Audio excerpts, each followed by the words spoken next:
Testing, testing. 1, 2, 3.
No, but there is an initiation.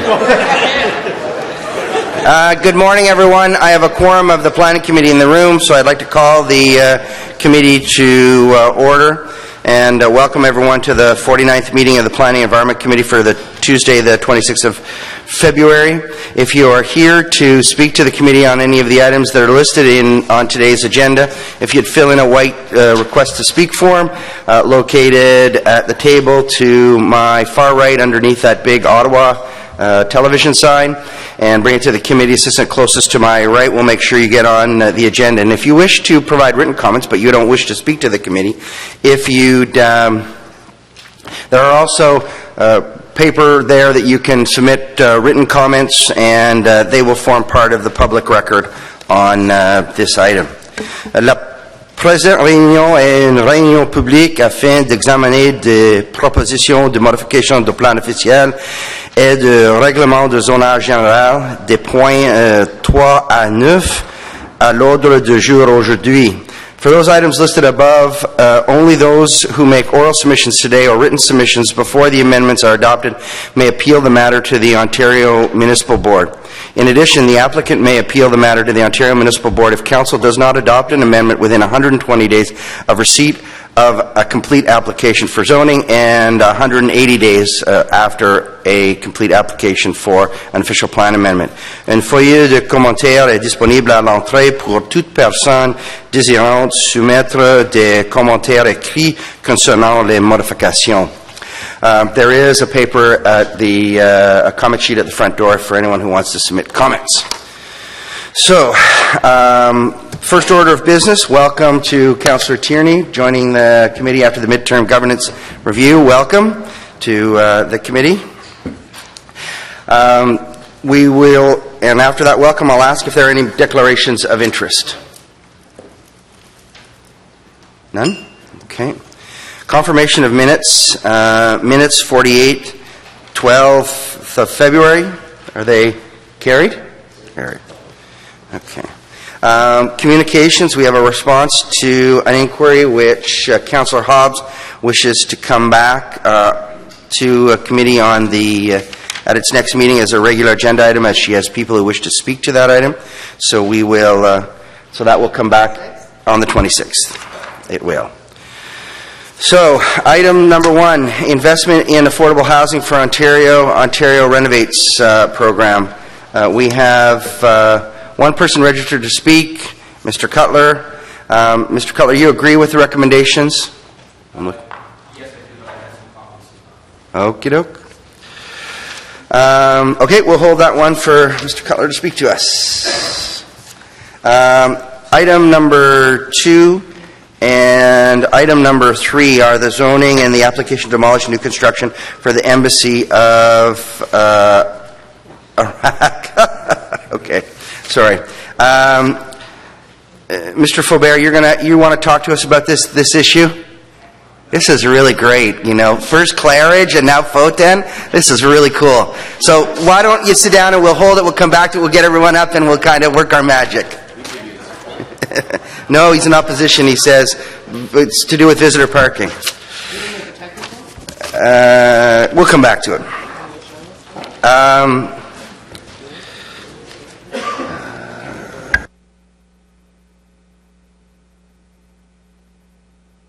Okay, good. We're going to hold items 2 and 3 and come back to it.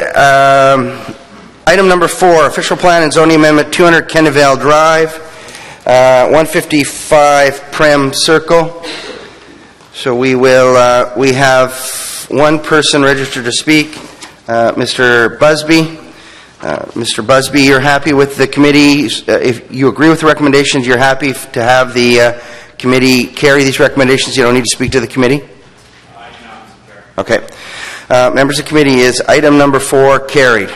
Yes, carried. Okay. Item number 5 is the zoning at 333 Huntmar Drive. We have one person registered to speak in support on behalf of the applicant, Mr. Tremblay. Is there anyone else in the audience who wishes to speak to 333 Huntmar Drive? No. Mr. Trombley, you don't need to speak to the committee as long as we're prepared to carry this. Okay.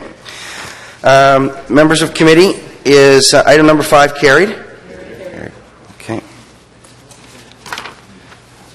Item number 6 is the rezoning of 25 Esquimalt Avenue. Can hold it for a couple of remarks. Sure. We have speakers, so we'll hear from the speakers, I suppose, and then hold it for your remarks. No, speakers in support. Okay, item number 7 and 8 we're going to hold because we've got people in Mr. LaChapelle, I'm assuming you're in opposition to the applications. Mr. LaChapelle here? Guy LaChapelle? He's in opposition? Okay, he's registered to speak, so we'll hold those 2 items and come back to them. Yep. Okay, item 7 and item 8 we'll come back to. Item 9 is the zoning 265 Carling Avenue. The applicant, the Taggart Group, and the councillor and the community have come to an agreement that they'd like to see this deferred for a month to allow conversations to happen between the two. So with the agreement of committee, this will come back on the 26th of March, and Councillor Harder is going to move that. So members of committee, is that item carried? Carried. Okay. We'll see you all back here on the 26th of March. You'll tell us everything's resolved, and we don't have to worry about this.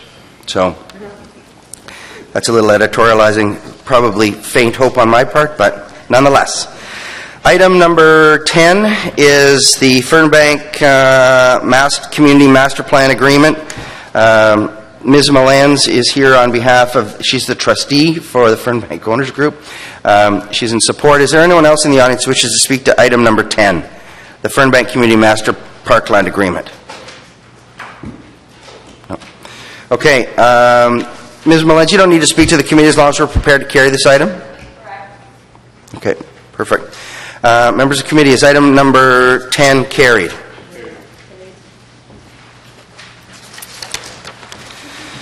Okay, item number 11 is a reduction of the cash in lieu of parking for 5 Hamilton Avenue.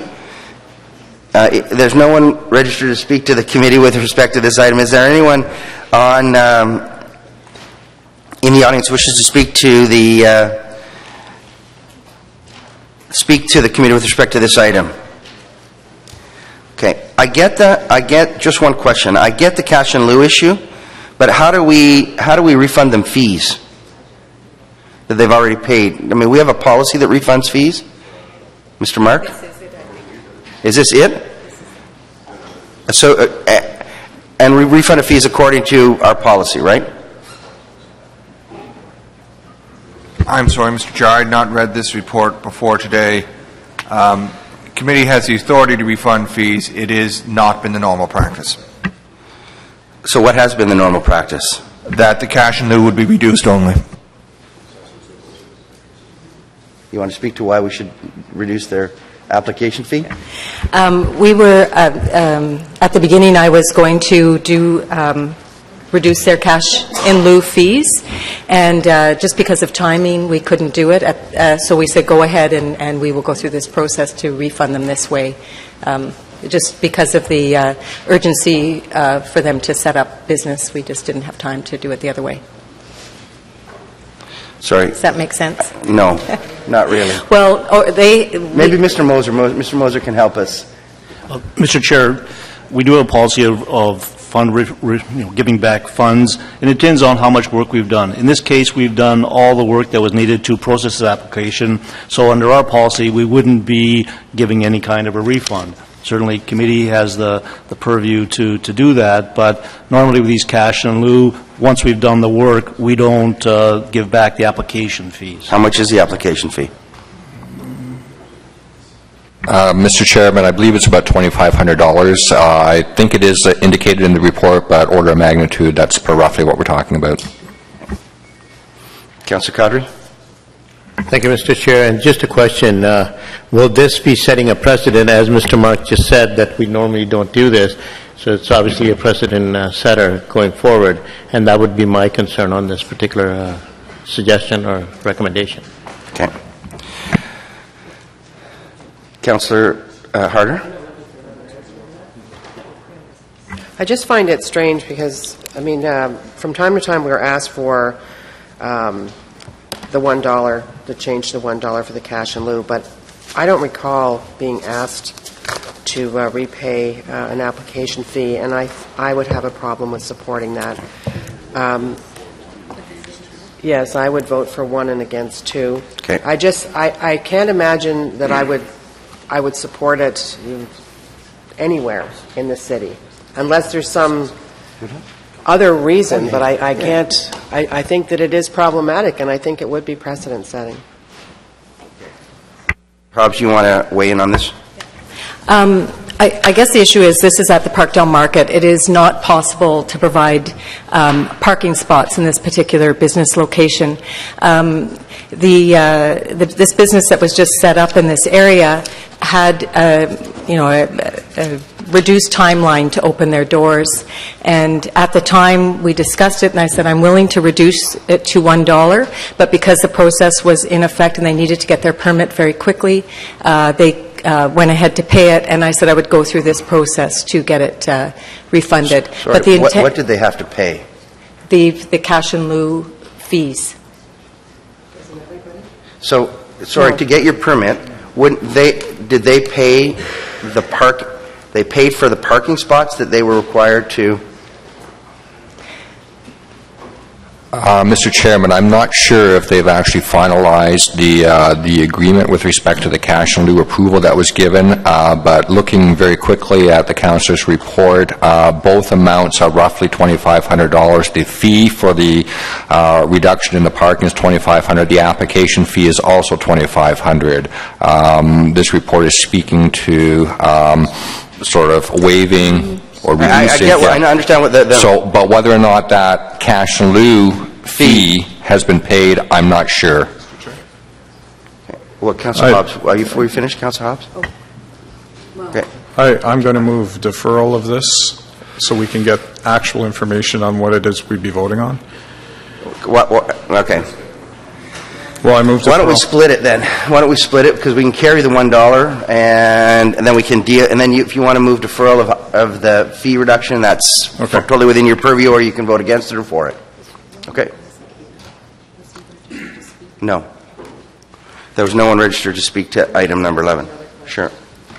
So just for clarity, because there isn't a lot with this item, does everyone else that we have ever forgiven or dropped the cost to $1, have they all paid a fee? Yes. For an application fee? Yes, Mr. Chair, that would be the case, because and have we ever paid them back that money, in addition to giving them just the $1 charge? Going through my memory, and my memory would say, no, I can't remember us ever, giving back the fee once it's been paid. Thank you. Okay. Do you want in on this one last time? And I guess the rationale for the refund of the application is that the site is temporary. The site is under requirement, or it's under, it's got a site application coming forward shortly.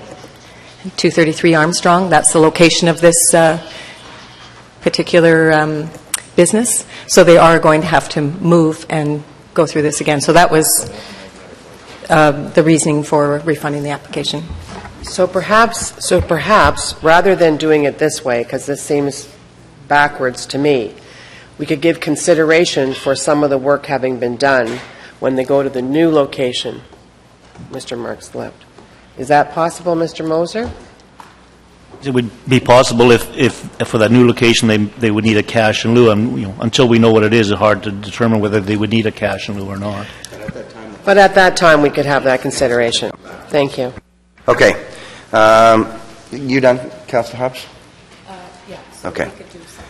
I'm going to split the recommendations up and call item number 1. Item number 1 is the reduction to $1. Is that carried? Carried. Okay. So item number 1 is carried. Item number 2 is the fee reduction. Councillor Harder, you're calling for yeas and nays? But he asked for it. Deferral. Do you still want deferral? Okay. So we're going to call it. Can we put in a thing to say we'll consider it later? No. I mean, not a I shouldn't deferral, say that, I'm not the chair. that we could consider their fee rate. Does that have to be in here? It would only if it would, see, what Mr. Moser said is only if it dealt with a cash in lieu application, and we could consider it at that time. But you're free to bring that back at any time, right? So item number 2, the yeas and nays have been asked for, so we'll go through yeas and... Point of order.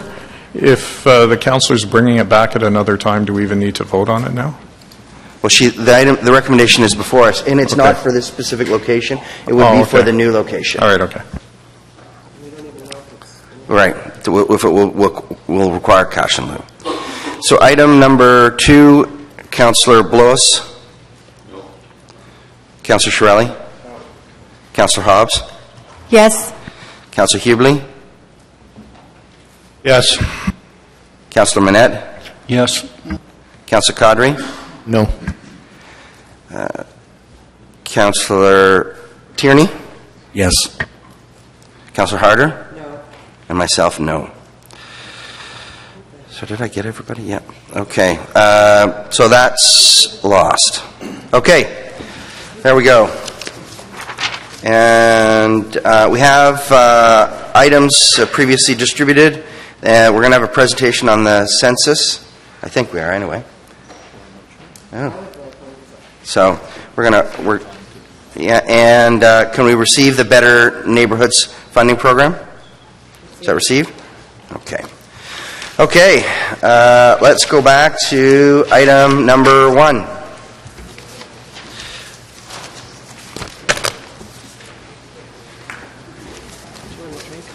No, I got one, thanks.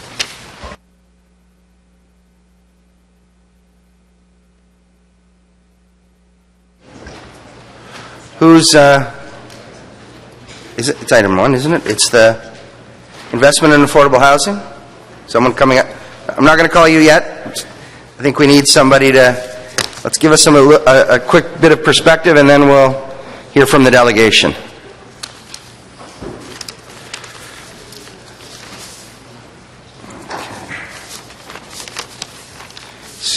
Give us the 2-minute drill, just so that we're not...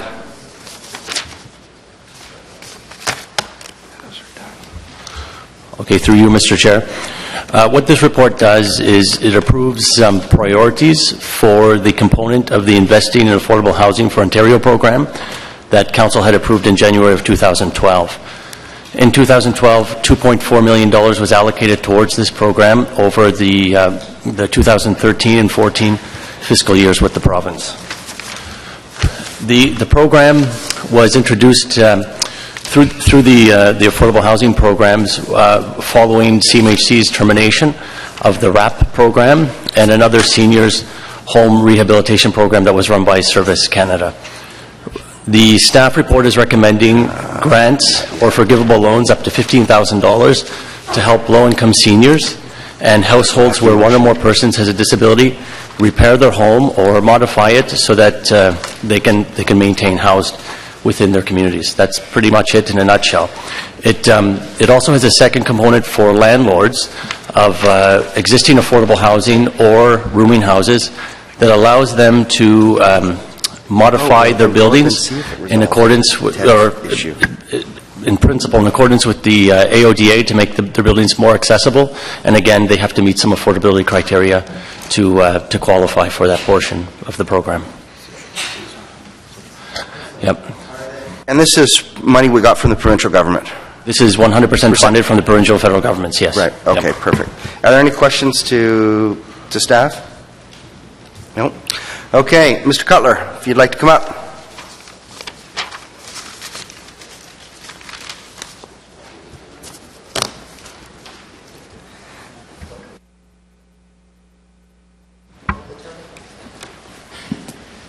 Good morning, Mr. Chair and Committee. I'd like to thank you for this opportunity to speak this morning. This morning I am speaking on behalf of the Ottawa Community Loan Fund. OCLF is a local-based microfinance bank that provides support to people who are starting new businesses. In addition to our traditional business, the organization is increasingly becoming involved in support for social enterprises and affordable housing. We're particularly focused on the financial side of things. The comments I wanted to make this morning on this program will be quite brief. As I had previously indicated, we are supportive of this initiative, and we recognize that it's being funded by the Ontario government. But what I wanted to point out is because this is very limited funds, there are other programs that are currently in place that provide funding to this same target group through the tax system. The Ontario government this year, for the 2012 tax year, introduced the Ontario Healthy Homes Renovation Tax Credit, which provides a grant of up to 15% of annual expenses for seniors for renovations to keep them in their homes. And that is a grant that is independent of whether they have to pay tax or not. So it's an actual grant, not a reduction of taxes. So they can spend up to $10,000 a year and get $1,500 back. As well, many of the expenses that are involved with renovating a home to keep a senior in the home are medically related. And under the tax system, there are tax deductions for those medical expenses. So what I want to suggest this morning is because there are scarce dollars for this program and probably quite substantial need, that some sort of mechanism be introduced so that people who are benefiting from these other two tax programs will see the grant that they get from the city reduced to reflect monies they've got elsewhere, so they're in fact not double dipping. Otherwise, if they get $15,000 under this program and then they claim it under Ontario Renovates, they could get another $1,500, and then they can claim it as a medical expense, so they could end up with substantially more than they've actually spent. So it's more of a technical matter, and another hat that I wear is that I do prepare taxes and I teach a tax course, so I am familiar with the tax system. Thank you. Perfect. Okay. Thank you. Other questions for Mr. Cutler? No. Mr. Cutler, thank you very much for your presentation. Do you want to enlighten the committee? Through you, Mr. Chair. We did look at the tax implications for seniors. Some concerns was that they'd have to wait some time before they would receive their rebate, and a lot of them wouldn't be able to afford to wait for that. We also did discuss this with the province and other service managers in Ontario, and we had to really look at or focus on the administration of the overall program. So we didn't see a lot of value for money in adding to the administration process to sort of track down claims and see how they worked out over the long period of time. And we thought it was best to continue the program on in a similar manner as CMHC had done it in the past, but more focused on the city's strategic priorities, which are persons with disabilities and seniors. Okay. Any questions to staff? Nope. Thank you very much. Thank you very much. Members of, there's no one else registered to speak on this item. Members of committee, is this item carried? Carried. Okay. Well, it seems for item number 2 and item number 3 that we've been able to come to a resolution. I know. Mr. Faubert is being tremendously accommodating, just like most communities are when they come before the committee. So, Mr. Faubert, you've seen the motion that we're going to pass, and you're satisfied with it? Sorry? Okay. And Mr. Jacobs, Julian Jacobs, you don't need to speak to the committee as long as we're prepared to. Okay, perfect. Okay. So, members of committee, Councillor Harder, if she was here, was moving a motion that has been circulated to you, that resolve that the following amendments be made to the details of the recommended zoning. Replace paragraph 2A. An embassy must provide a minimum of 28 spaces. 3 of these spaces shall be for visitor parking and will be permitted to locate in the drive aisle leading to the garage, and that the permitted width of the drive aisle shall be reduced to 4.1 meters in the location of the visitor parking. So, is that motion carried? Carried. Okay. On the items, 3 and 4, are they no, sorry, 2 and 3, are they carried? Carried. Okay. Perfect. Off we go. Okay, we're going to go to item number 6. 25 Esquimalt. Do you just want to speak to this, Councillor? No. Just one, and she's in favor. Ms. Willis. All right. So, All right. So unless you say something provocative, Councillor, she'll probably say, I'm happy to have this carried. So, all right. Why don't you offer your comments and we'll go from there. Okay. Yeah, I just wanted to go on the record on this. This is a issue that has that we've been dealing with in this city for 12 years, and then for about 5 years before that in the former city of Nepean. And so it's a really great day for people in Qualicum Graham Park, because this is the final piece to the puzzle. It's a great day for Paul Weber and Bell Baker, who've been made almost a career out of this issue. A number of years ago, when the former city of Nepean built a Qualicum Graham Park community building attached to a former public school, which was then a private school, during construction they struck oil, which is a bad thing during construction. We discovered the property was badly contaminated, and we began a 12-year process of decontamination, which was going absolutely nowhere for a long time. Finally, a couple of years ago, we discovered property was about to fall into potential high-rise to mid-rise redevelopment application, while the contamination remained unchecked.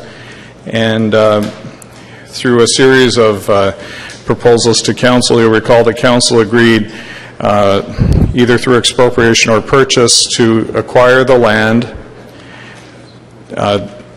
demolish the buildings, truck away all the soil, restore new soil, build a new community building, and then on one section of the property we would use the Ottawa Land Development Corporation to sell bungalows and two-story housing that fits the character of the area, and use the proceeds of that to pay back part of the costs of the entire operation. When we first proposed all this, it seemed ambitious and very unlikely to succeed, actually, but it did succeed. The community associations over the years, ranging from Larry Woods 15 years ago to Scott Pegram and group this year, have stuck with it. And after a very successful public hearing 2 weeks ago and meetings last night, the community is very excited that this is the final piece of the puzzle, and we want to thank council, this council and the previous council and the previous council, and staff, including Daneshwar and that gentleman right there, for all the, I know who he is, for all the work they've done through the years, and both to help implement the plan and also to answer questions, many questions from residents through the years. So thank you very much to everybody, and thank you to the residents for sticking with it. Okay. Thank you, Councillor. I don't think we need to call upon you, Mr. Diaco. Just a second and we'll get to them. Ms. Willis, you don't need to speak to us, do you? No. Okay. Thank you for that, Councillor. Can we carry the item number 6? Carried? Carried. Okay. Off we go. Item number 7, 111, 115, 121 Parkdale and 71 Burnside.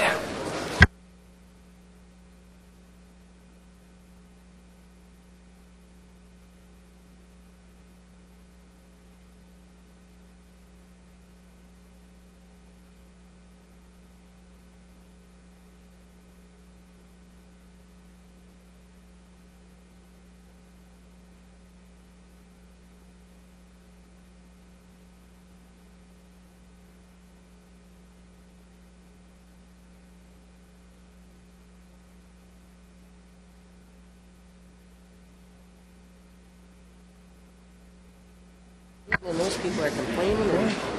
What we need to do is stop these people from putting it on the city property. Yes. Let them come in like this. Like, shh.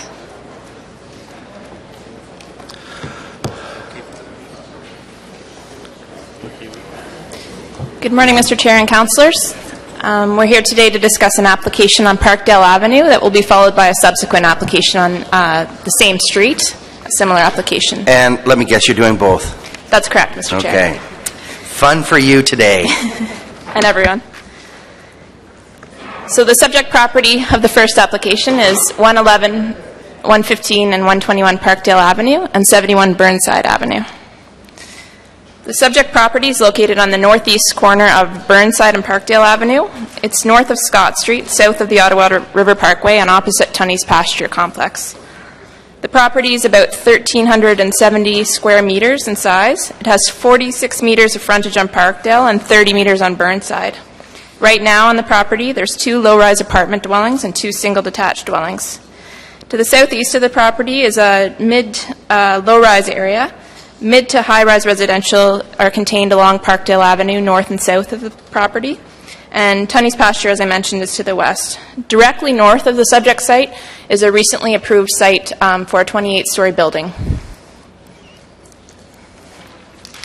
Just going through some of the site context, this is the corner of Parkdale and Burnside Avenue, and you can see some of the existing apartment buildings in the area. There's an 11-story building in the background to the east, and 12 stories found to the north. This is a shot just looking south on Parkdale Avenue to show the existing context. You can see Tunney's Pasture to the right of the screen. And this is a shot of the corner again of Burnside and Parkdale looking east. This is the rear of the site with the portion of the laneway. There is a rear laneway adjacent to the site. This will be improved through the subject application and used to access this development, as well as the recently approved proposal at 99 Parkdale, north of the subject site. This is a view of the context in the area from the Bayview Transit Station. The red stars just indicating the approximate location of the subject proposal. So getting into the policy context, this is located in a mixed-use center. These are areas in the city with a high potential to achieve compact and mixed-use development. Our policies speak to diversity of land uses and fostering the creation of vibrant centers of activity. The city will encourage transit-supportive land uses, such as office, retail, restaurant uses, and high-density residential uses, such as what's proposed through the subject proposal. We review the site in the context of the urban design guidelines for high-rise housing as well, and they speak to compatibility and context, transition techniques, wrapping buildings around street corners, mixing uses, locating uses, active uses along street facades, and providing sufficient separation distance between towers, which all contribute to urban living, pedestrian-friendly streets, and provide a response to the physical environment through design. The zoning on the subject site right now, it's currently residential fifth density. It has a height limit of 37 meters, and that's approximately 12 stories. So the proposal before us today, titled the Rhombus, it's a 32-story mixed-use building. It has commercial uses at grade, 245 apartments above.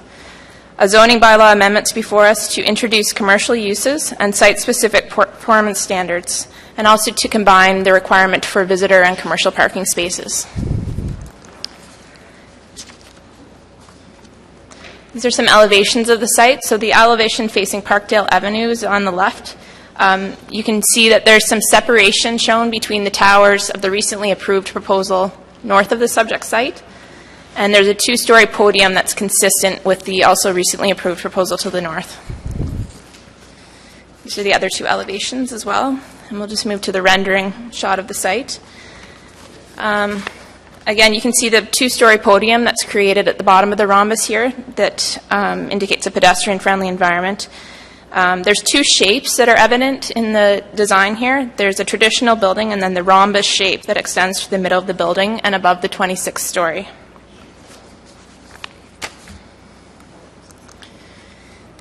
This is a shot of the building in its surrounding context. What's of interest to the committee likely is the recently approved proposal just north of the subject property, so that's been approved. and the subsequent proposal that we'll be speaking about today, located to the south, which is 159 Parkdale.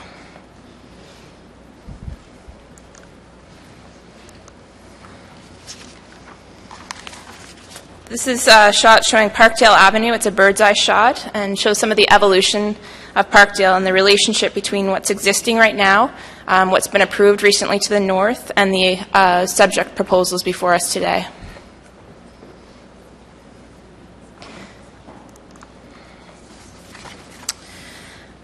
This shot just shows the relationship at the bottom stories between the building and those located to the east. The presence of the podium feature again, and the shape of the rhombus is evident at the top of the building in the shot. Just to show some of the surrounding viewpoints, this is a view from Bayview Station currently and what's being proposed before us. The view is dominated currently by the Tunney's Pasture office buildings, and approved and proposed buildings in the area include smaller and taller, generally footprints of residential mixed-use buildings along Parkdale Avenue. This is the proposed zoning schedule for the site. It's a mixed-use center zone that is being proposed that's consistent with the official plan designation and the provision of non-residential land uses that are being provided in the bottom stories of the building. And this just shows the various performance standards that are proposed to be amended. Mixed-use center is being proposed with an exception and a schedule. So the schedule will address the building envelope, and the exception addresses the specific standards before us. And we can go into more detail if there's specific questions on this. So in summary, the proposed rezoning complies with the Planning Act and the provincial policy statements. An efficient use of existing land and infrastructure. It's oriented to pedestrians and supports the transit network. It meets the intent of the official plan mixed-use center designation. It's a use that's contemplated in this designation. And again, that designation speaks to opportunities for substantial growth, diversity of land uses, and proximity to transit. Parking is proposed underground, and a reduction is proposed to the bylaw for visitor and commercial parking spaces, but these will be complementary and shared. 125 bicycle parking spaces are proposed as well. In terms of the built form, setbacks have been introduced on the upper stories and for rear to the neighbors to the east and those to the north. The new ground floor commercial and new residents in this area will contribute to strengthening the local services provided and the demand for retail and services, and that'll benefit the entire area by being accessible by foot. And in summary, the building contributes to defining the skyline for the Tunney's Pasture Scott Street mixed-use center. And staff is of the opinion and department that the proposal satisfies compatibility and design criteria in the official plan, and we're recommending approval of the subject site. Great. Thank you very much. Questions from members of the committee? Councillor Harder.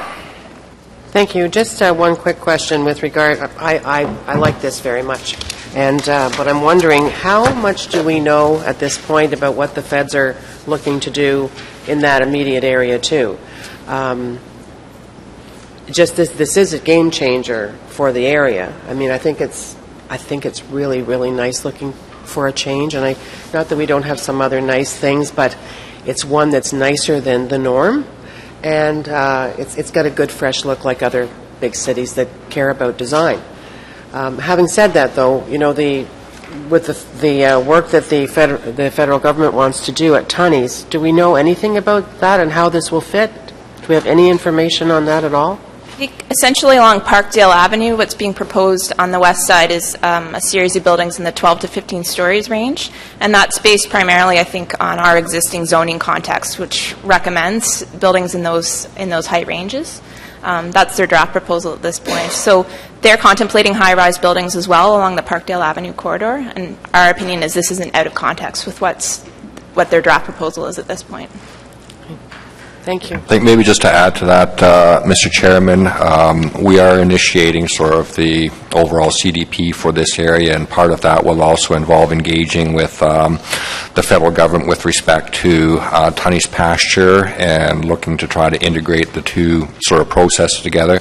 My understanding is that the federal government is just very much sort of starting the process on Tunney's. They've had a couple of meetings, but I think the timing fits very well in terms of making sure that this whole area gets looked at, notwithstanding that we've got a major interest on the part of federal government at Tunney's pasture, but that we look at it in the overall context of how this area might evolve in the future.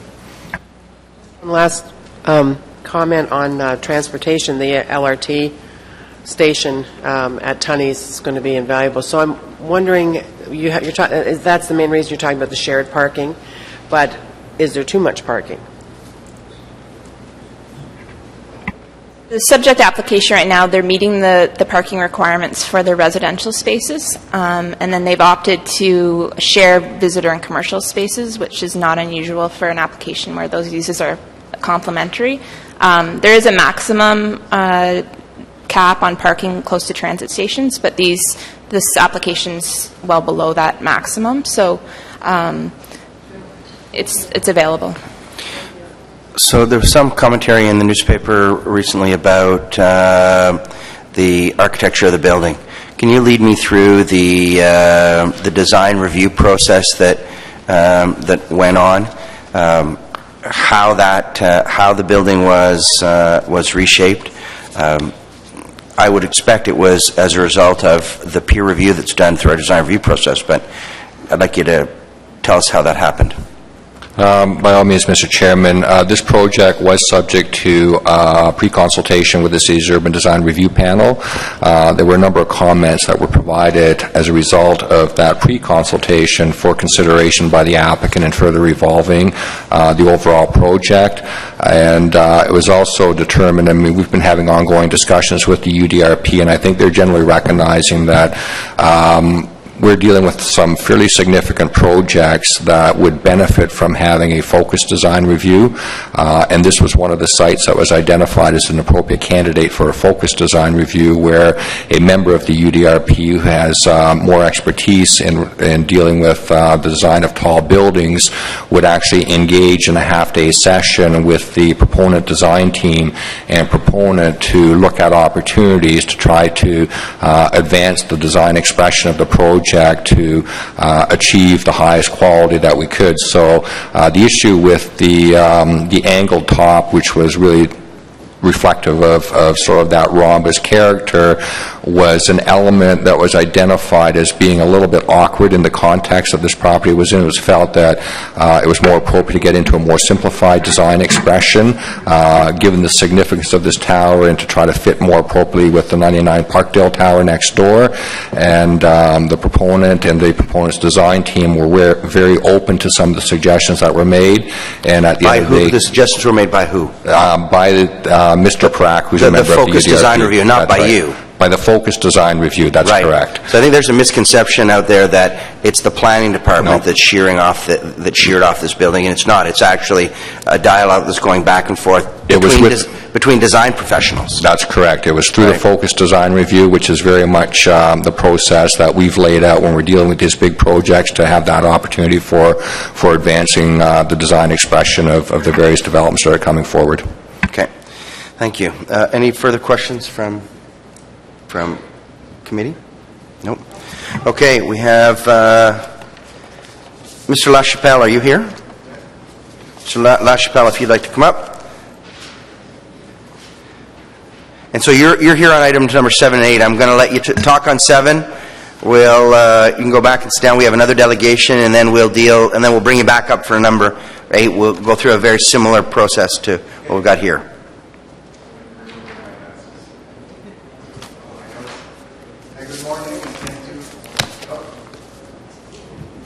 Good morning, and thank you for the opportunity to speak on behalf of the Mechanicsville Community Association on this Parkdale Avenue project.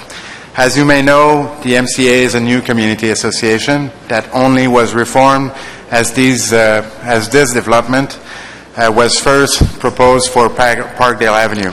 Since then, we have learned and worked with the proponents and the councillor's office, and begun building a relationship over several meetings. Did I say several meetings? We met intensely, and we raised concern, and the proponents have made some welcome changes, or we had some responses.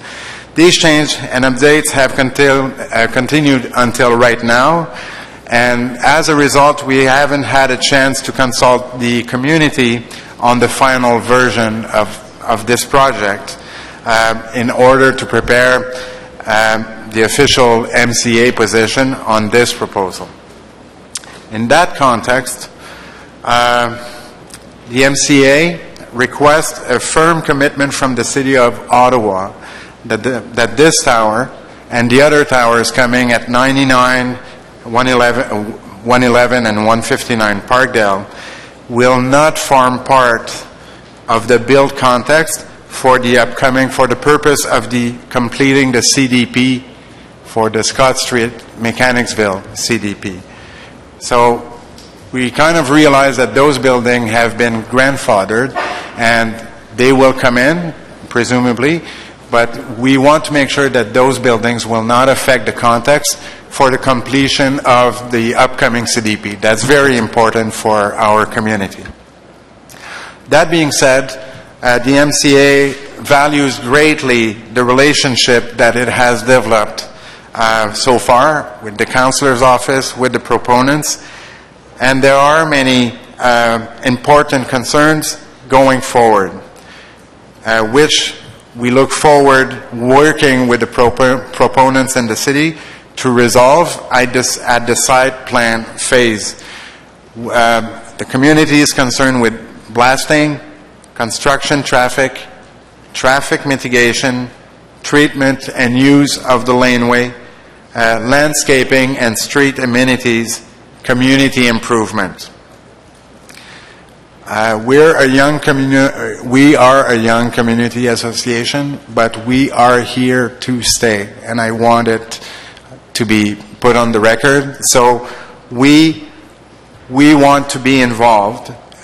And the MCA now has the expectation that it will work with the proponent on all of those issues going forward. So we're there, and we're there to stay, and so we would like to be consulted more.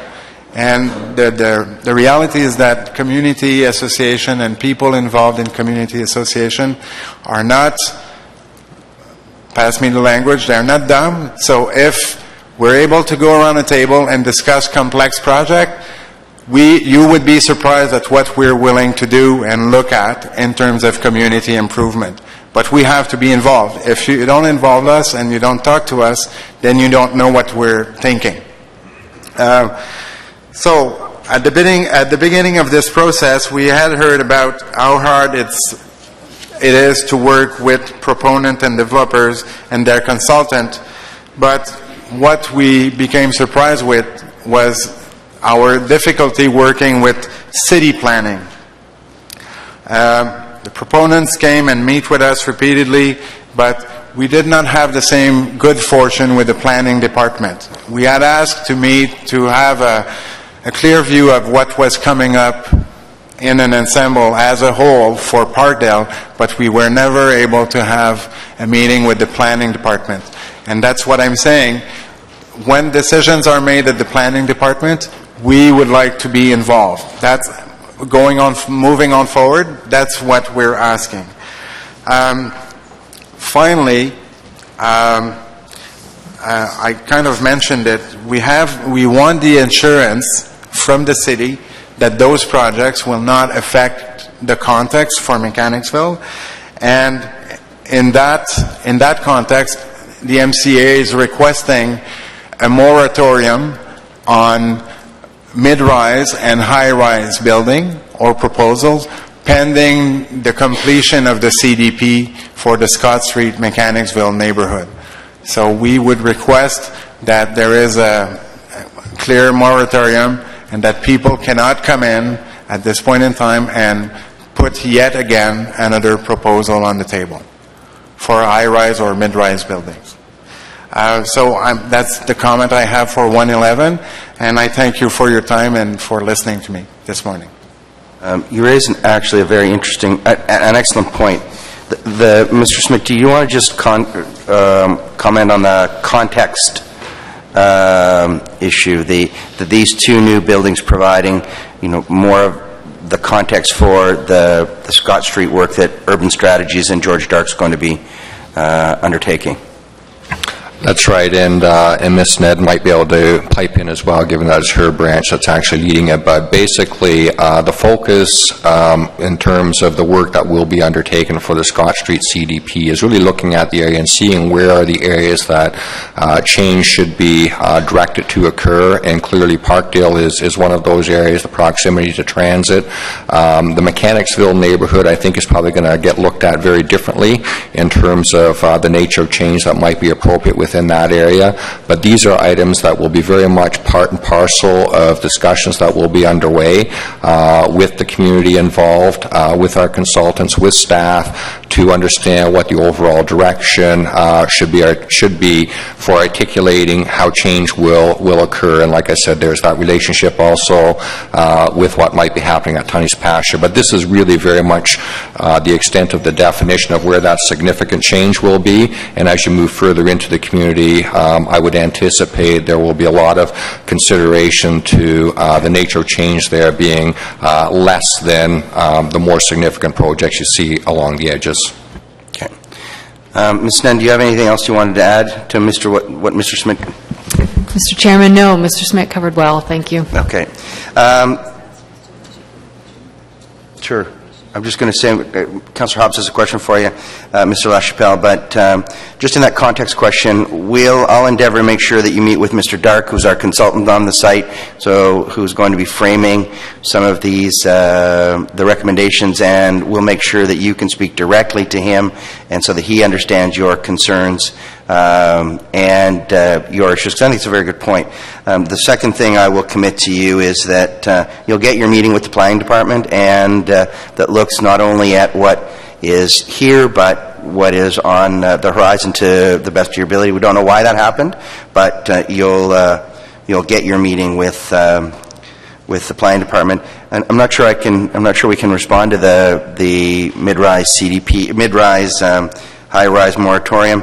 That may prove to be a difficult, if not impossible, task, but it's well noted. So, Councillor Hobbs had a question for you. Thanks, Mr. Chair. Mr. LaChapelle, I was just wondering, when we're talking about the context, these two buildings on Parkdale forming a context for what else is happening in the CDP, I just wanted to clarify with you, because we've had conversations before, and I think there's a concern on the Mechanicsville Community Association's part that these high rises or mid rises could continue east into the neighborhood where we have residential. Is that part of that concern? Well, let's put it this way.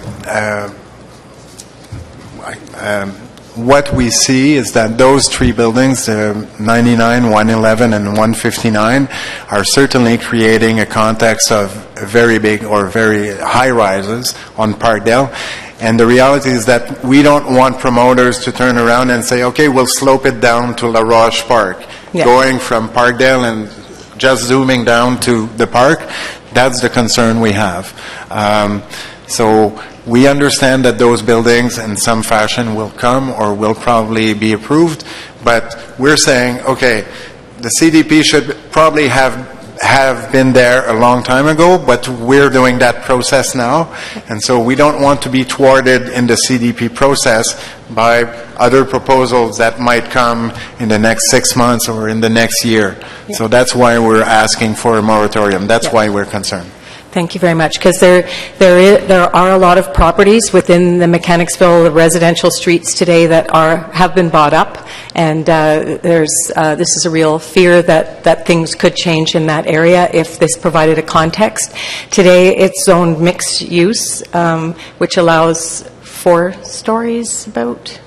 So Yeah, Mr. Chairman, it's a low-profile zoning that exists in that area, so if anybody were to want to come in to do something that's in the medium or the high-profile category, they're into a full-blown rezoning process right in the heart of when we're undertaking the CDP, and sort of the considerations that will be had through the CDP process would be very real considerations that would be had in looking at any of those applications should some be submitted within the Mechanicsville neighborhood. So, like I said, I think from a planning perspective, I think there's clear recognition that the Mechanicsville neighborhood is an area that we're going to have to look at very closely. There are some very unique attributes associated with that localized community. I think on the edges, change can be more significant, but I think internal, we're going to have to be a little bit more sensitive in terms of what we're looking at from a change point of view. Okay. Thank you very much. Thanks, Dave. Any further questions for Mr. LaChapelle? No? Thank you very much, Mr. LaChapelle. Thank you for having me. Mr. Faubert, do you want to come up?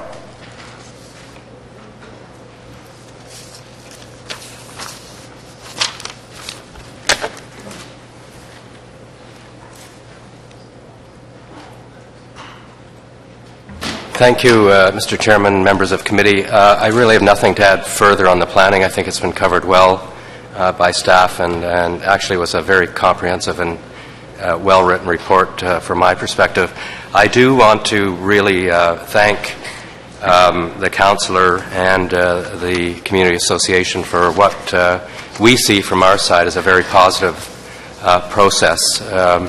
It's a new association, and they were learning the ropes, but they're quick learners, as you can see from Mr. LaChapelle's discussion with you. But they're also very progressive in their thinking. They understood that high-rises were coming. They were not there simply to squash them, to lower the height. In fact, they rebelled when that suggestion was brought forward on one of the sites. So we really appreciated working with them. I think where it perhaps fell down a little bit was on the design review side of things, because that process is more independent of the community association, and we met again last night, and that was expressed to us.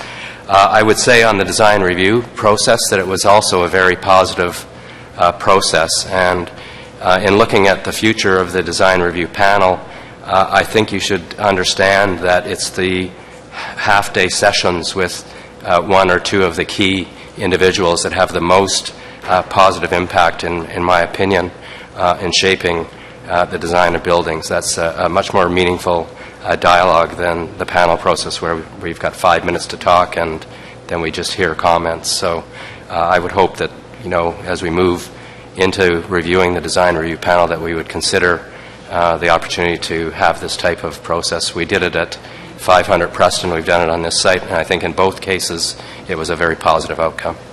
So thank you, Mr. Chairman. You're welcome. Any questions for Mr. Faubert? No. Mr. Faubert, thank you very much. So on item number 7, comments or questions to staff? No. On the item then, is it carried? Carried. Okay. On item number 8 then, if we can go to item number 8, if you want to give us the Coles Notes version of item number 8.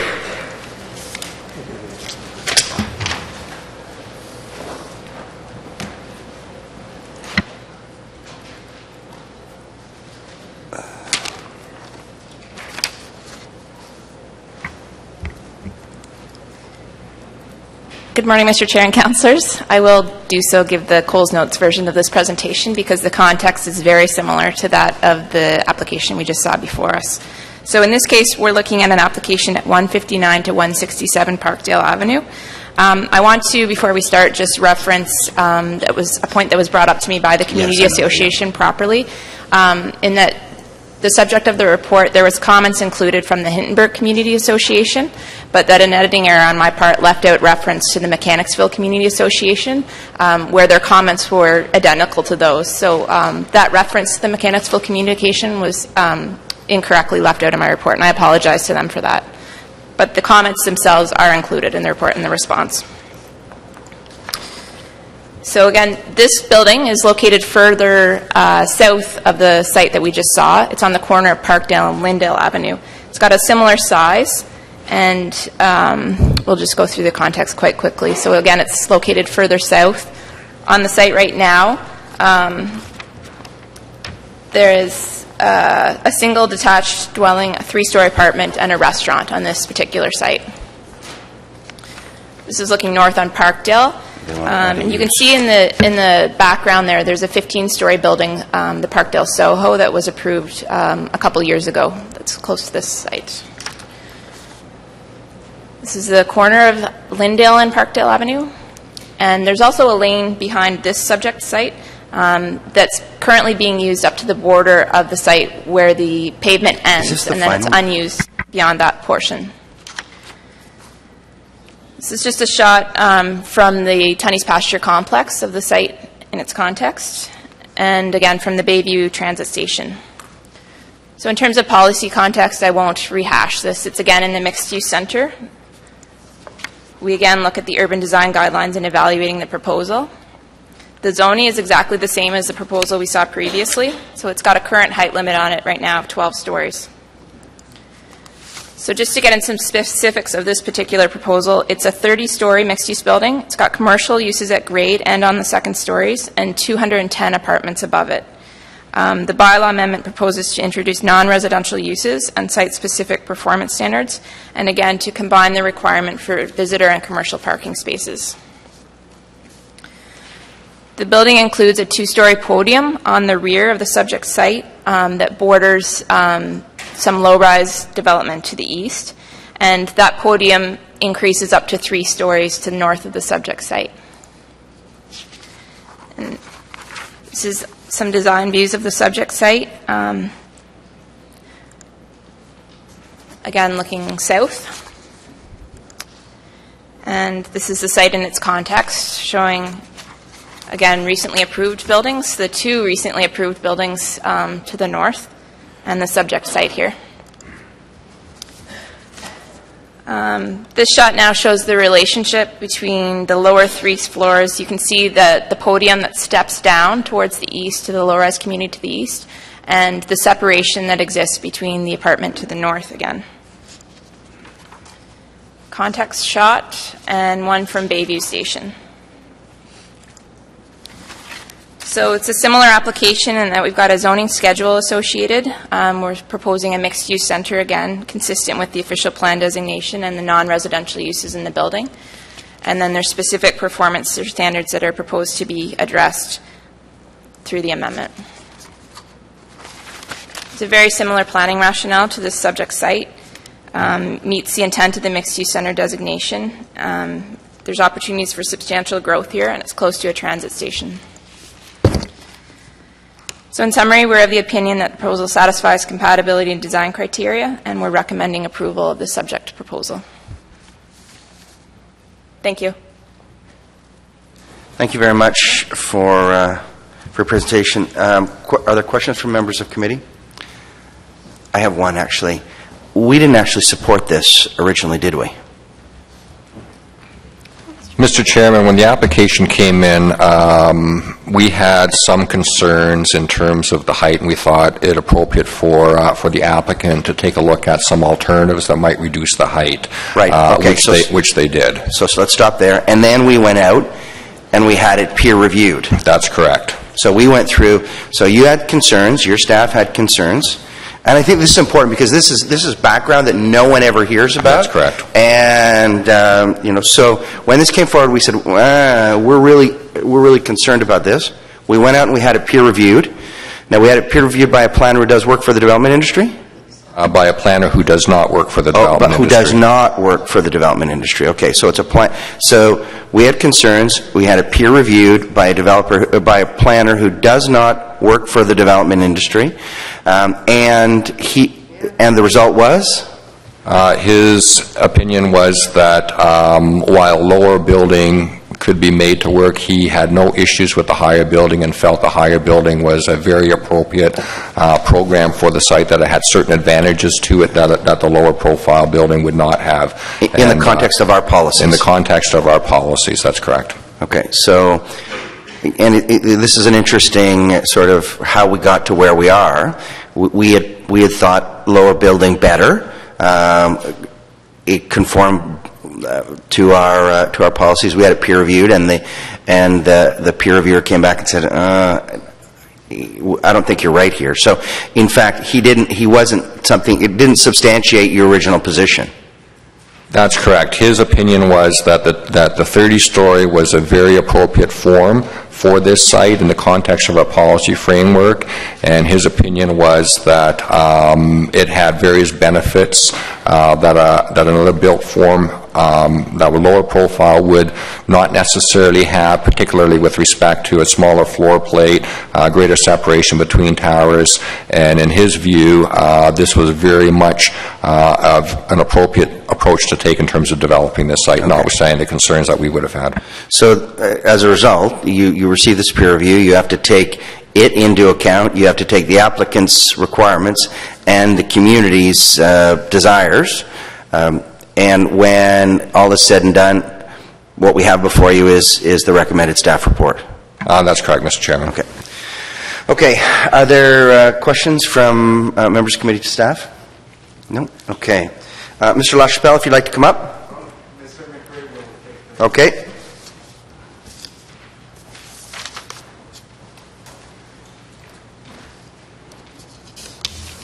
We'll try and mix things up a little bit so you get to hear a different voice. Since what we have to say is not completely different on the two. So my name is James McRae. I'm the Secretary of the Mechanicsville Community Association. Just for full disclosure, I also live on Forward Avenue immediately to the east of this proposed development. So once again, thank you for giving the MCA an opportunity to speak on this proposal. As was the case with the last one, there were changes in the design and dialogue with the proponents right up basically to within a week or two ago. So again, we weren't able to consult widely within our community to have a formal position, but nonetheless, we do still want to be here to speak and talk to what we appreciate about the process and the concerns we still have and our strategy for going forward. So what happened? What we did when we formed in response, partly in response to all these proposals that have come as a community association on Parkdale, was we looked at the zoning, we looked at the planning for the area as a mixed-use center, and it told us that tall buildings were coming whether we liked it or not. That we could not say no and cross our arms. So with some difficult soul searching and dialogue within the neighborhood, we decided that we would try and be solutions focused, try and evaluate the trade-offs. Find the things that we could live with and the things that we wanted to see changed. And credit to the proponents and the councillor's office, we were able to have a very positive dialogue about that. The last change that happened was a reduction in the height of the podium so that it didn't loom as much over the neighboring townhouses, which resulted in a taller tower above that. These are the things that we really appreciated, being able to think of, well, what does a shorter, wider building look like? What does a podium tower building look like? There's trade-offs. You need to have a dialogue about that. The city has rules about access. What are the different ways that the cars will access, that loading and moving vans will access? There are things that the community want to see. There are things that the city policies require. We were able to, again, have conversations with the proponents about this, but we were in an odd situation where it was the private consultants who were explaining city policies and defending city policies to us, which they didn't necessarily agree with either. City planning staff received our comments and took our comments into consideration, and we appreciate that, but there isn't the dialogue that I think is required for a real solutions approach to this, to understand that, well, maybe we don't mind if the building is taller, if it gives us this. But we have to be able to work through that together, and that takes a conversation, not just submitting a letter and the letter being received and taken into account on the desk on the other side. So as with the previous development, the concerns we have going forward have been raised. It's about the blasting, it's about the traffic for construction, how we'll mitigate traffic to and from the building going forward. The treatment and use of the laneways is very important in this one as well, because the laneway is not to be used for transportation access, unlike at 111. So what we do with this laneway, which is currently largely overgrown and derelict, is very important that it be secure, but also make a positive contribution to the area. landscaping, street amenities, community improvements, and how the balconies will be treated on the east side of this building as well as the other one. The proponents have committed to work with us and dialogue with us in the councillor's office on these things, and the MCA will be an active participant in these, and we hope that we can complete the sort of a circle of dialogue and have city staff involved in that as well, so that we have a site plan agreement that addresses all of these concerns in a real in as positive a way as possible.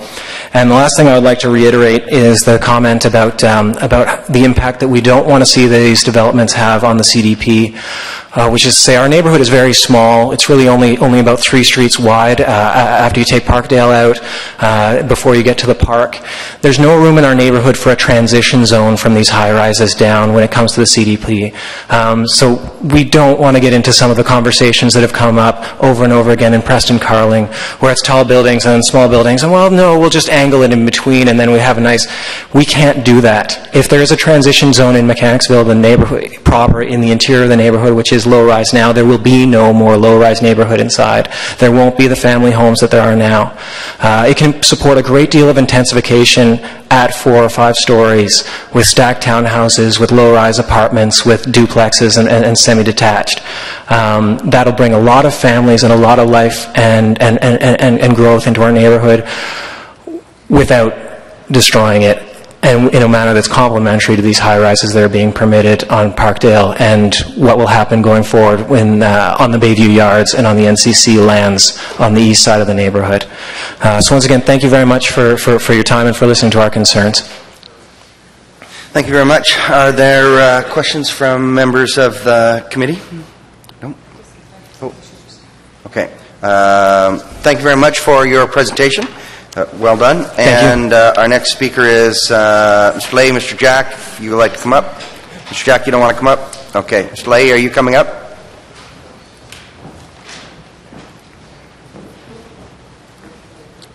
I think it's Grahuda, right? Yeah. Sorry, I miss Grahuda. I have to remember how to pronounce your name, so... before I massacre it every other time you've been up before me. So I apologize for that. So, Mr. Lay, you want to... I'm here only if there's specific questions. Okay. The only comment is regarding the laneway that was brought up, and Richcroft is actively working with the Community Association and Councillor's Office, hopefully be able to find a solution. We would like to acquire the laneway. We can then reduce the amount of rock excavation and also then landscape it and secure it for the obvious reasons right now, the way the laneway works. So that's, again, one of the site plan process, and we are looking at that. And I would like to say, as the architect, it's been quite, it's been one of the most pleasant relationships with the Community Association. I think they've, in a very short time, formalize their concerns, and we set up a great dialogue with them, and I'm very pleased to be part of it.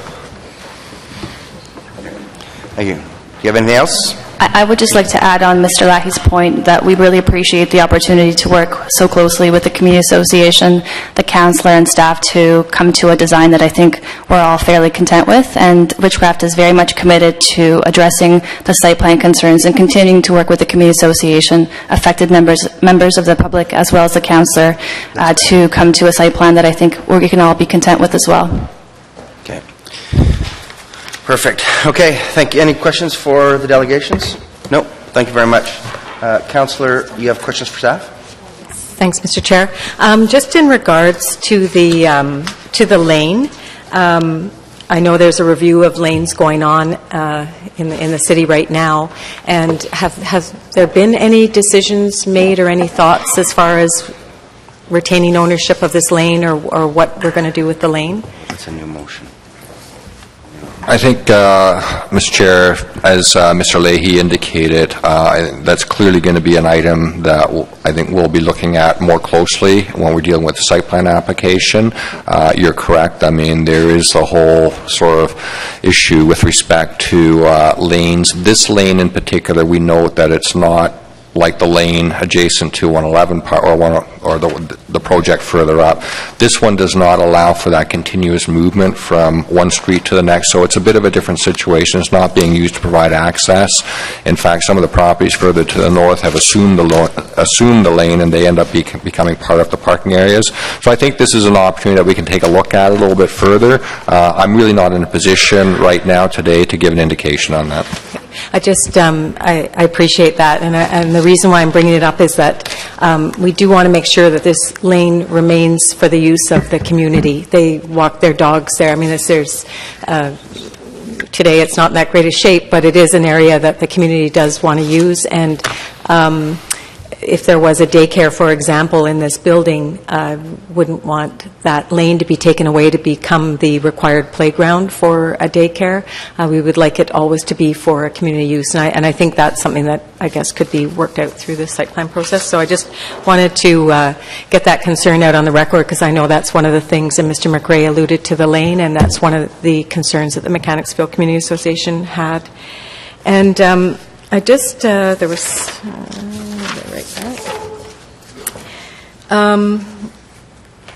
just in regards to the moratorium, I don't know if there's just some other comments that we could make about that in terms of the CDP process. I don't know if Ms. Sneddon would be able to talk about that and whether or not that's a possibility or what we might think about that. I think Mr. Marks might want to tell us about the tool. The only tool that I understand to prevent development is to impose an interim control bylaw, which doesn't freeze just uses. It freezes properties, which would mean all properties in the zone, would it not? The only legally enforceable tool would be interim control. It is true, Mr. Chair, that around 2005 or 2006, as I recall, there was an agreement while the Richmond Road CDP was going forward that there'd be a moratorium. You have to have the developer's concurrence, because if they insist on having their applications heard, they have the right to move it on to the Ontario Municipal Board. Okay. So I guess from the perspective of the community design plan process, we should just be, I guess any applications that are coming forward, obviously we know this community design plan is in the works, and we would just be cognizant of the concerns that the community has raised today and that they will continue to provide. And I'm just really pleased with the Public Advisory Committee structure on that, and I think it affords the Mechanicsville Community Association a really good forum for that.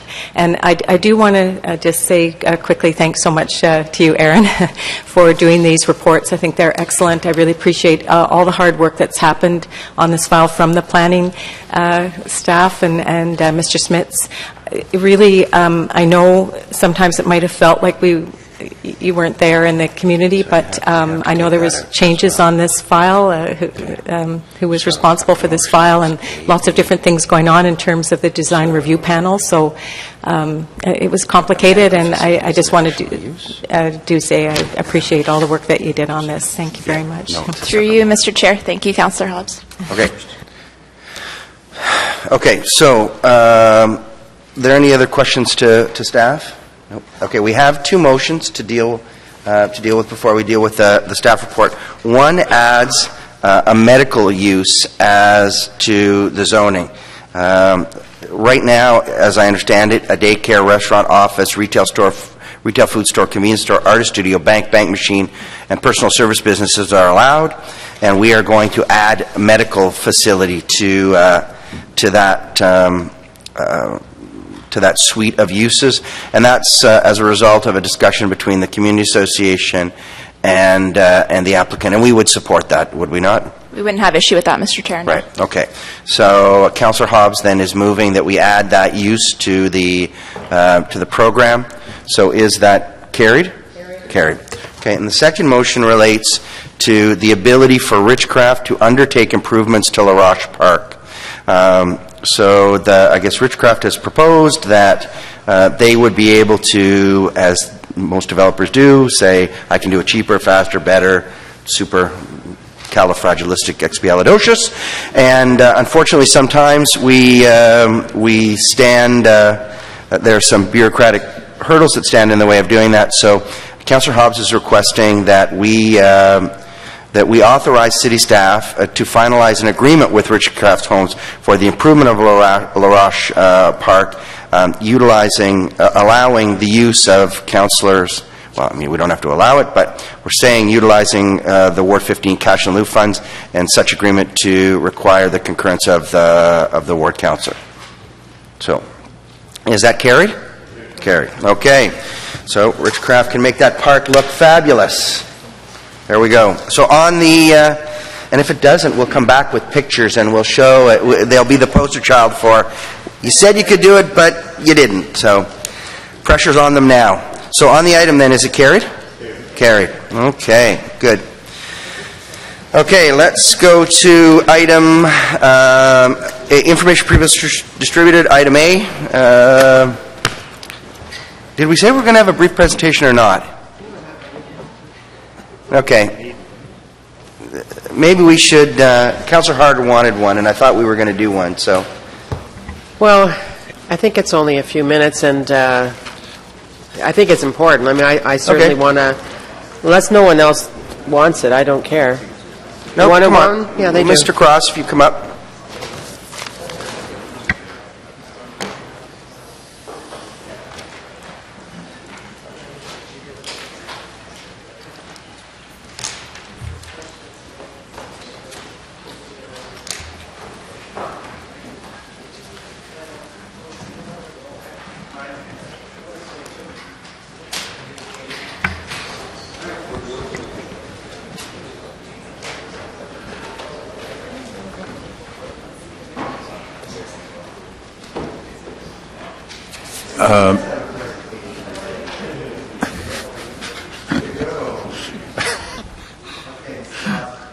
Okay, thank you, Mr. Chair. Good morning, Chair and members of the committee.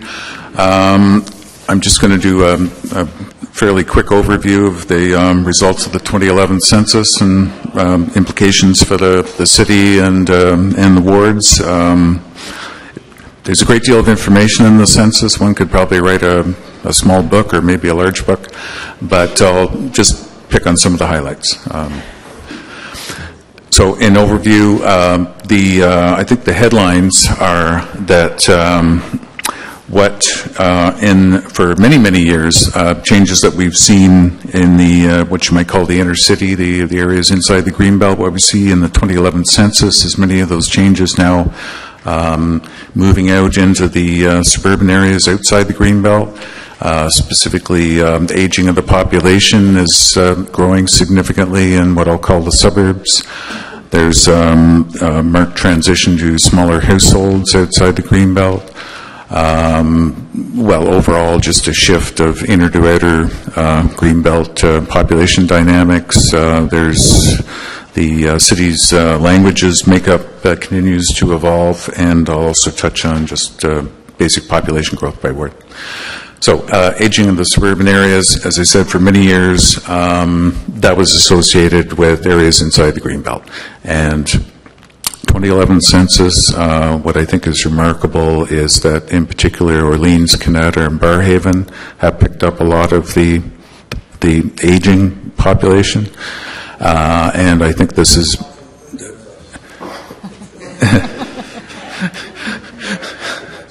Well, join the club. And I think this is brought home by noting that in the urban centers outside the Greenbelt in the last 5 years, close to 43% of the population growth was accounted for by people over 50 years old. Partly associated with that is the transition to smaller households. There's now 61% of all households in Ottawa are now only 1 and 2 persons. That, of course, has major implications for current and future housing demand. It's partly a factor, as I say, of the aging population. There's also fewer children per family, fewer families overall as portion of the population, and that's partly related to lower marriage rates. All these factors are intertwined.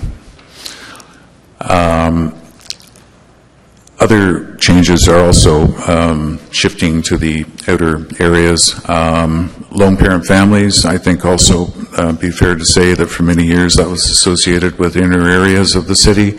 The number of lone parent families actually dropped inside the Greenbelt for the first time in probably history. And outside the Greenbelt, they increased by more than a third. Seniors living alone, also I think associated traditionally with inner areas, have increased significantly outside the Greenbelt. Languages, as well, as I noted, are changing and becoming much more complex. Actually, I think single is what's called mother tongue, which is the best measure. It's the language first learned and understood by an individual. The percent or the proportion of both English and French speakers dropped, and what increased is people with multiple mother tongues. So English and French, or English and another non-official language, or French and another language. And just to wrap up, population growth by ward. This table, it's a lot of numbers, but it just presents the wards in declining order of magnitude of growth. And so the first column is just the increase in population or census population since 2006, and the second column is percentage growth. And I don't think it's any surprise, but it's still interesting to note, I think, that of course, it's the suburban wards outside the Greenbelt that have experienced very high growth, up over 50% in the case of Gloucester South, Nepean, and in all of them over 30% or, well, close to 30% or more.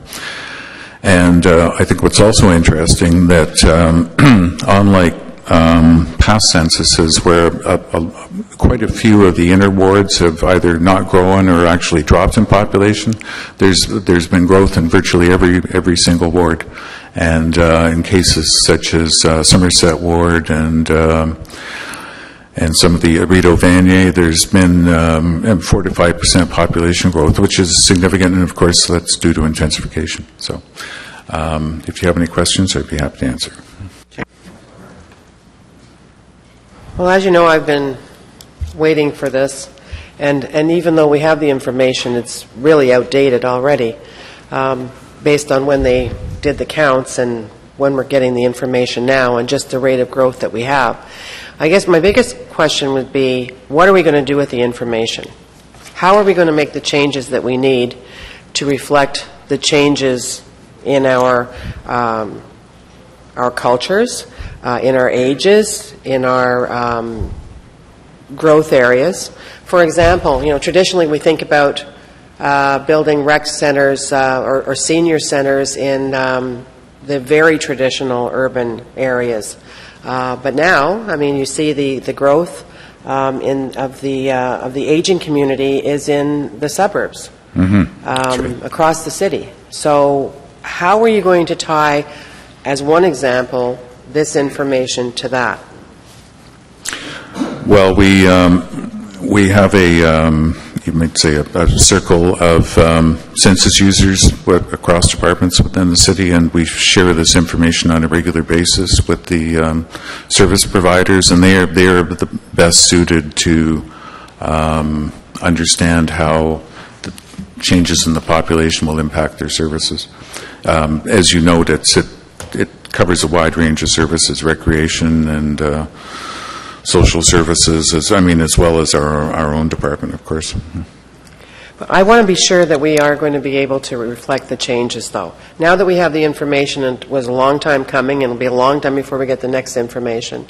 And, for example, on the neighborhood studies, the one that we carried on consent, that's also for information here, they're pretty traditional areas.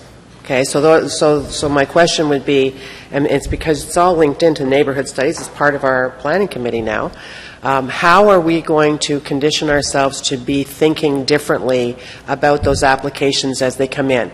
Less about always the need as far as socioeconomic, and more about the changing cultures, the changing statistics, the changing age groups, that sort of thing.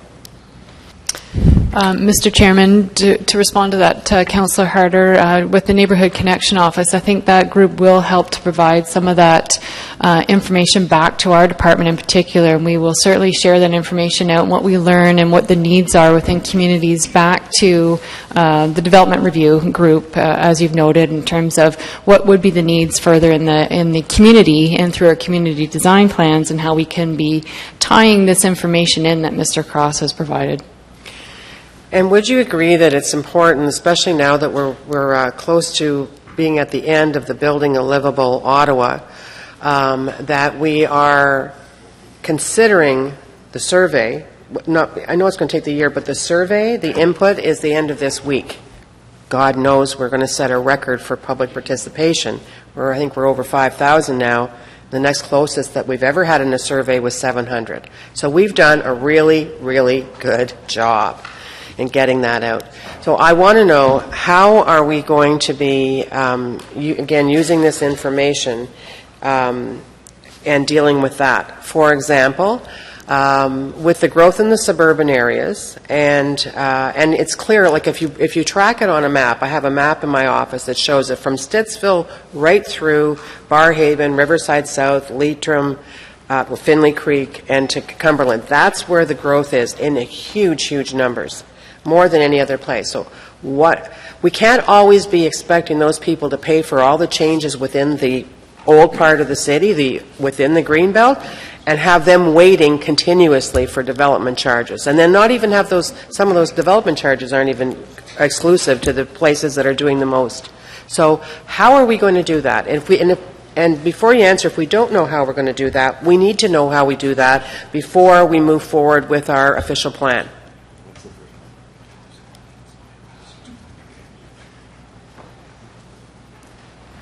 I'll take that, Mr. Chair. Thank I know you, it's Councillor. you know what? Even if you're not prepared to respond right now, that's okay. But it needs to be on the radar. I don't want to go through a year process with the official plan, especially when we have the public so engaged and we have relatively new information, and not use it wisely. There's got to be change in the city. We have to be looking at doing some things differently, and we have to be looking at being smarter. For example, one of the questions is about the rural villages. Should you invest in the rural villages? Well, and should you stop the country estate lot subdivisions? Okay. Well, I think that this information tells you a lot about that. Okay, because it tells you we're going to be where we're putting stuff in the ground, where we're opening up the schools, where we're doing all of that stuff. It makes sense to look at those areas being expanded, because then you're taking advantage of the infrastructure. So again, you don't really need to, unless you really want to say something, because I know I kind of caught you off guard, but I've been waiting like a long time for this information. Mr. Chairman, through you, you've brought up very good examples, Councillor, in terms of what this information provides to us, and I think you're right in terms of the feedback that we're going to be receiving from the Building a Livable Ottawa survey is going to tell us a lot. And I'm really looking forward to our March 26 report that we come forward with to start to talk about how we're going to be positioning our official plan policies as a result. And I know that the information that has come from Mr. Cross's area is going to help to inform that, and he's highly engaged in that policy development process as well. We are invested with communicating with our other departments in the city as well in terms of the official plan process. So we are engaging other departments and how they're delivering their services if we're making any policy changes. So I don't know if that's answered your question directly, but I do know that we've made a big commitment to consulting and finding out how some of these changes in population, and whether we've got seniors in different areas or that's shifting, how that's going to impact our policies going forward. Yeah, because it's everything from childcare right through to the seniors that's changing. But there's a huge shift in culture. And I've said that before. I mean, Councillor Darash and I represent over 50% of all the Tamils in Ottawa, right in Barrhaven. I mean, we know that because that's where we live. We've got 8,000 Muslims. That's why we're building a new mosque. We have the same kind of numbers of Chinese people. That's why we have a library, a settlement worker at the Ruthie Dickinson Barrhaven branch, just in Chinese for the families there. So I'm not surprised about the growth in Gloucester, South Nepean, because, I mean, that was why my ward was divided into 5 pieces, if you remember, back in 2006. And that's why we set that ward at 18,000, because we knew it would have the growth. So those were good decisions we made on that information. I want to be sure that we're going to be making really good decisions, in particular with regard to the transportation master plan that's always also being worked on.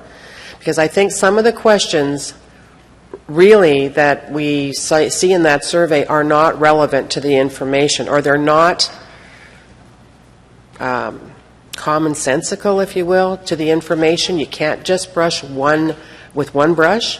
It's very, very different, and especially if you look at that map that I do have in my office that shows exactly and shows the distances from where we work. And one last thing, too, on employment. I want to make sure that we're going to take this information and understand that where the best edge that we will ever have is creating jobs for people where they are moving to and where they currently live. That's the game changer for our city. So that's a lens that I'd like to have on it. Thanks, Mr. Chair. You raise a lot of interesting points, and I think Mr. Cross, when he starts to apply his data to sort of our settlement patterns, which is one of his expertise, really tells you that the idea that when we build single-family home communities with nothing else for anyone to move to when they want to stay in their community, we're going to have to start thinking about that with this lens on it. Because, if you live in my neighborhood and you're 75 and you want to move to, unless you're moving to a bungalow or a 40-year-old apartment, a rental apartment, there's really no place for you to go and still stay in your community, within your circle of friends. You can move, like over there or somewhere else. And,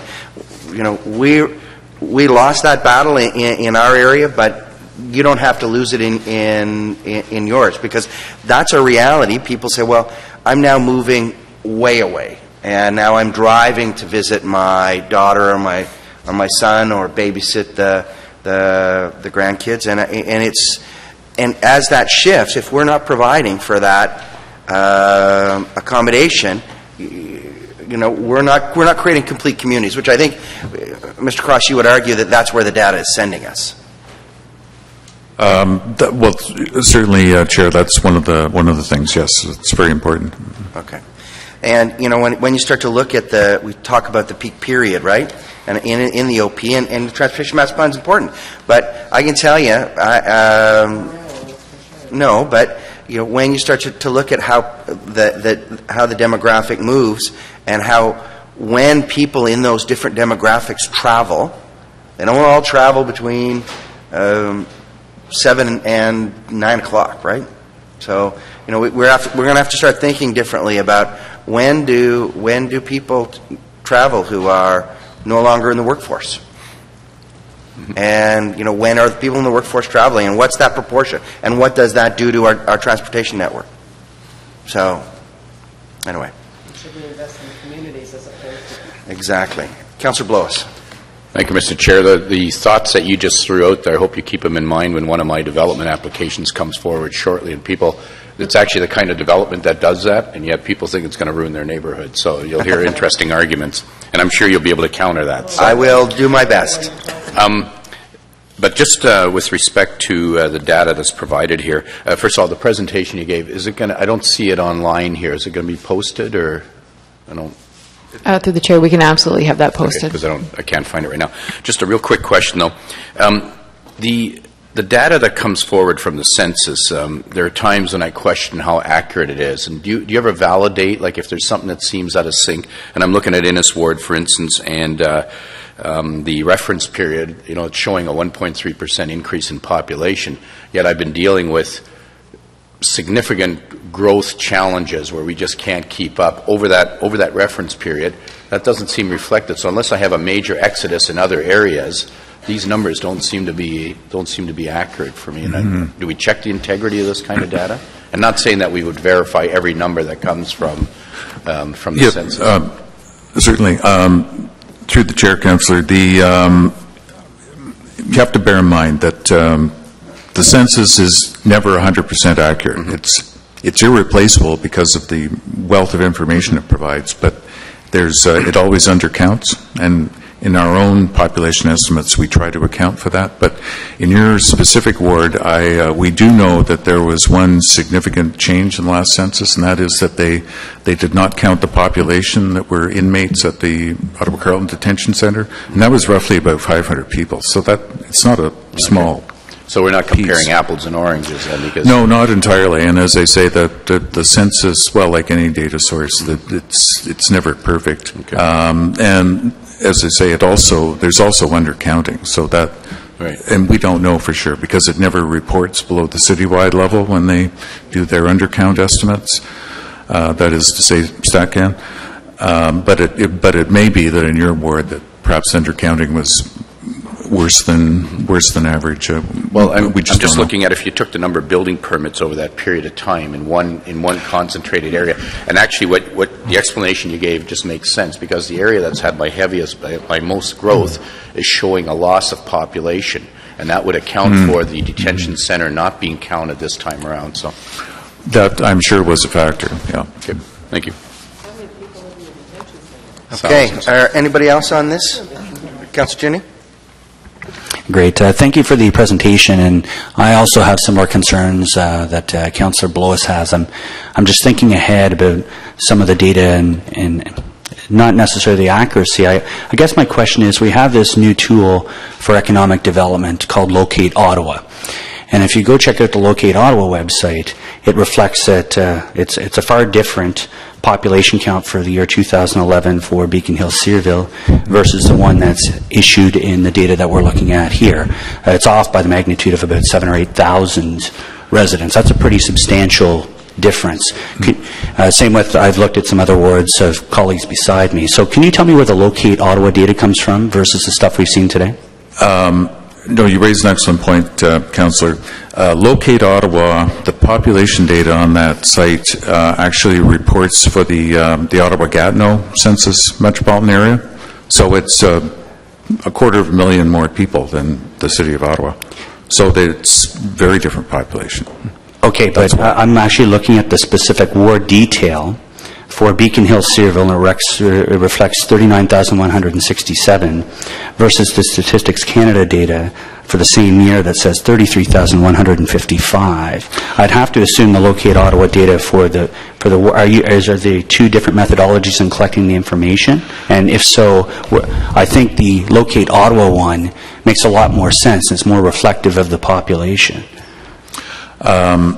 Councillor, the Locate Ottawa, the data is provided by the name escapes me, but at any rate, provided by a private company. And I can't, first of all, I can't vouch for the accuracy of the ward boundaries they're using. I can't vouch for the accuracy of the population estimates they're using on a small area basis. We do, our own department, we do put a lot of effort into tracking what we think are quite accurate population estimates at the ward level, and I'd certainly be happy to provide those to you. We have estimates up to the end of 2012. Well, through you, Mr. Chair, I'm concerned about this because, again, I'd like to know where the Locate Ottawa data comes from. I think it's very reflective. It also gives a good future look at things. For example, in 2016, it shows a substantial growth in my ward because it's taking into account things like our current studies underway for, like, Searville Station, for example, and the rezoning around that station where we're going to have 10 or 15,000 more people in the area. So I think we have to determine which methodology we're going to go with. Is it StatsCan, or is it the one that we've invested in, the one that we're using to drive economics within our city, which is Locate Ottawa? I'd like to know where this data is from. I think that's critical before we accept this report. We're going to use the data that we can defend at the Ontario Municipal Board. So if we can't defend that Locate Ottawa data at the Ontario Municipal Board, to be honest, we won't be using it. We'll be using the data that we can defend. And I don't know the Locate Ottawa data, and I'm not sure it's ever been tested at the Mr. board. Chair, I can't vouch for the accuracy of the Locate Ottawa data, and I personally would never use it. It's not to say that it might not have the valid economic development. Maybe we should find out what this Locate Ottawa data is, and you guys can respond by by Maybe an memorandum. inquiry, Mr. Chair, just an inquiry, is that easier? No, well, they don't need to do an inquiry, they'll respond. Okay. They'll respond through an IPD, tell us what the Locate Ottawa data is, and where it goes from there. Through the chair, we can absolutely You do wanna that. point We'll out connect with Locate Ottawa Savashare and confirm. Thank you, Mr. Chair. Okay. No. So, Okay, just another point on the comparison between the two, or how the two relate between Locate Ottawa and the census. I think we should remember that in this version of the census, the government made significant changes to how they collect the information, and they made significant cuts. So there is no longer a mandatory requirement to fill out the census form. So you might want to look into how that impacts on things too. Councillor, through the chair, just to explain that, what the government did is they kept what I would call what in the past have been called the short form census. So that's what is presented to you today. It continues to be mandatory, and it attempts to cover 100% of the population. What they did change was what's called the long form census, and they basically scrapped the long form census and replaced it with the National Household Survey. And there's no data come out of the household survey yet. That will be later this year. And I agree with you. I certainly have concerns as to how good, how reliable that data is going to be, but we don't know yet. But in terms of the basic census numbers, there's been no change. okay. Councilor Manette? Sorry, did I miss you, Councilor Blow? Did you already get in on this?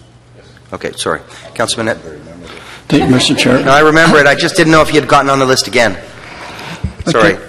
As we move forward, I think the discussion is very interesting, comments are very interesting, especially Councillor Harder and Chair Yung about what we're seeing in the community and what we're going to do with the report.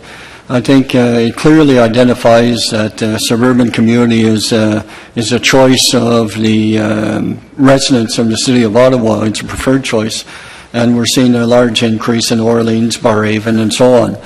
And I think that brings it to another area that's an area of concern. As you know, employment has been a concern for Orleans, 0.5. Livability also, Chair Yung talked about, how seniors progress from 65 if they decide to retire and move from their home, what do they do, sort of thing. In Councillor Yung's ward, there's affordable apartments. You go to a community like Orleans, that doesn't exist anymore, or we've never had apartments. So I think as you move forward, it's something that you need to incorporate and to look at the need for apartment units, not only for seniors, people that are starting off their lives. You have young kids who've lived in the community all their lives. They find themselves starting by themselves or getting married, and all of a sudden they can't live in the community that they lived in all their lives. And I guess I'm repeating myself because this is something I've been preaching for a long time, but there is a need, especially in the suburban areas, to accommodate all needs, and that includes young families starting, people that are downsizing but don't want to invest all their money into condos. So I think it's something that's very important. Obviously, employment. We have to be very much on top of it. Because the more that the suburban community grows, the more of a gridlock we see down the road if we don't start creating more employment. And I know the city has been looking at it, especially in areas like Orleans. But I think as we move forward, more has got to be done. What I'd like to see in this report is, the last thing you want to see is, okay, it's a great report, now put it on the shelf until we do the next one. And then, I'm not saying that happens all the time, but sometimes that happens. And I think the information that's been gathered in these reports, it would be good to share with all departments, transportation, economic development, and find out the trends and could the trends relate to all those other departments, and how can we benefit from this information? I think there's a lot of positive stuff here, and the more that we use it, the better it will be. The worst case scenario, like I say, is put it on the shelf and wait till next time we do a census, and it's been an effort for nothing. Thank you, Mr. Chair. Thank you. Thank you. Are there anything else on this? Nope. Can we receive this report then? Or receive this information? Because it's information previously distributed. We received? Okay. Are there any notices of motion? Okay. Are there any inquiries? Nope. Other business. Just to note, for members of committee, we have approved, or council has approved, the citizen members of our Built Heritage Subcommittee, Sandy Smallwood, Carolyn Quinn, and Barry Podolsky, and all of excellent repute in the heritage community. So we're very pleased that we were able to recruit some of the best talent in the city to sit on this committee. No doubt they are looking forward to participating with members of council. And their first meeting will either be the 18th or the 20th of March. Is that right, Councillor Harder? Perfect. So I just want to make sure if members of community want to go and meet the new members, they should look for to attend the committee on that date. So, okay, so we are adjourned. Thank you very much. We have to move these matters to council because we don't have a council meeting till March 27th. So the mayor's requested that these items be moved forward to council tomorrow.